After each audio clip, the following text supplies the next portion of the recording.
Pemirsa, Gubernur DKI Jakarta nonaktif Basuki Cahayapurnama telah ditetapkan sebagai tersangka. Ia dijerat dengan pasal 156A dengan ancaman hukuman paling lama 5 tahun penjara. Apakah statusnya ini dapat menggugurkannya dalam Pilkada DKI Jakarta?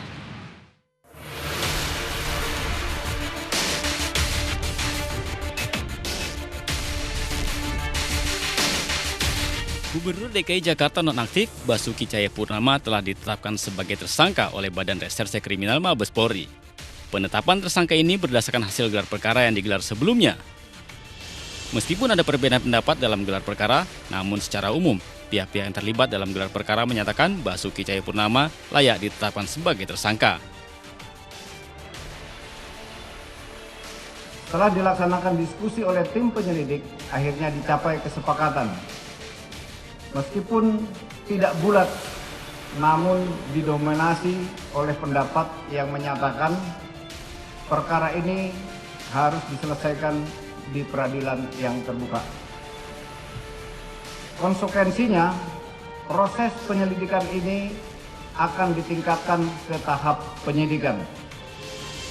Dengan menetapkan Saudara Insinyur Basuki Cahayapurnama MM alias Ahok sebagai tersangka dan melakukan tindakan pencegahan untuk tidak meninggalkan wilayah Republik Indonesia.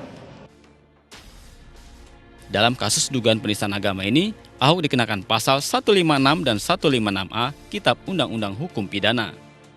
Pasal 156 KUHP menyatakan barang siapa di muka umum menyatakan perasaan permusuhan, kebencian atau penghinaan terhadap suatu atau beberapa golongan rakyat Indonesia diancam dengan pidana penjara paling lama 4 tahun. Selanjutnya, di dalam pasal 156A, orang yang terbukti menistakan agama dapat dijatuhi hukuman paling lama 5 tahun penjara. Selain dijerat dengan pasal-pasal penistaan agama dalam KUHP, Ahok juga dijerat dengan pasal 28 ayat 2 Undang-Undang Informasi dan Transaksi Elektronik karena dianggap menyebarkan informasi yang ditujukan untuk menimbulkan rasa kebencian. Ancaman pidana dalam Undang-Undang ITE ini adalah penjara paling lama 6 tahun dan atau denda paling banyak 1 miliar rupiah. Menanggapi statusnya sebagai tersangka ini, Ahok langsung menggelar jumpa pers di Rumah Pemenangan Jalan Lembang, Menteng, Jakarta Pusat. Ahok meminta para pendukungnya menerima dengan ikhlas status tersangka yang disandangnya. Ahok juga menyatakan siap menjalani proses hukum selanjutnya, bahkan bertekad untuk memenangkan Pilkada DKI Jakarta dalam 1 putaran. Kami mengucapkan terima kasih pada dukungan kepada kami sebagai calon gubernur maupun wakil gubernur oleh para pendukung kami. Makanya kami menghimbau kepada seluruh pendukung untuk menerima status tersangka saya dengan ikhlas. Karena kita yakin polisi kita pasti profesional. Lantas bagaimana dengan langkah Ahok dalam Pilkada DKI Jakarta? Akankah ia didiskualifikasi lantaran berstatus tersangka? Komisioner KPUD DKI Jakarta Betty Epsilon Idrus menyatakan penetapan Basuki Cahayapurnama atau Ahok sebagai tersangka tidak mempengaruhi pencalonannya dalam Pilkada DKI Jakarta. Ia masih bisa mengikuti proses tahapan Pilkada termasuk kampanye karena status hukumnya baru sebatas tersangka. Syarat sebagai calon sepanjang belum merupakan terpidana yang berkekuatan hukum tetap dan ada batas waktunya untuk penggantian itu selambat-lambatnya 30 hari sebelum hari pemungutan suara.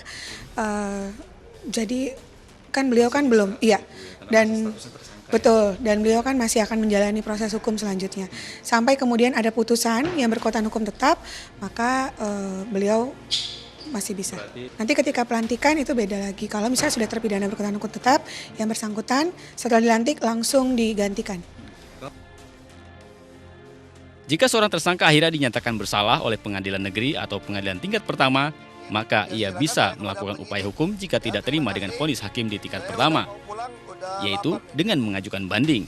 Jika tidak puas dengan putusan banding, terpidana bisa mengajukan upaya hukum kasasi.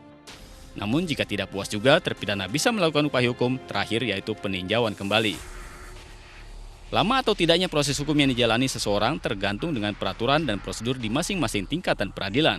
Dalam beberapa kasus, proses peradilan hingga ke tingkat peninjauan kembali memakan waktu hingga bertahun-tahun. Tim Liputan MNC Media memberitakan.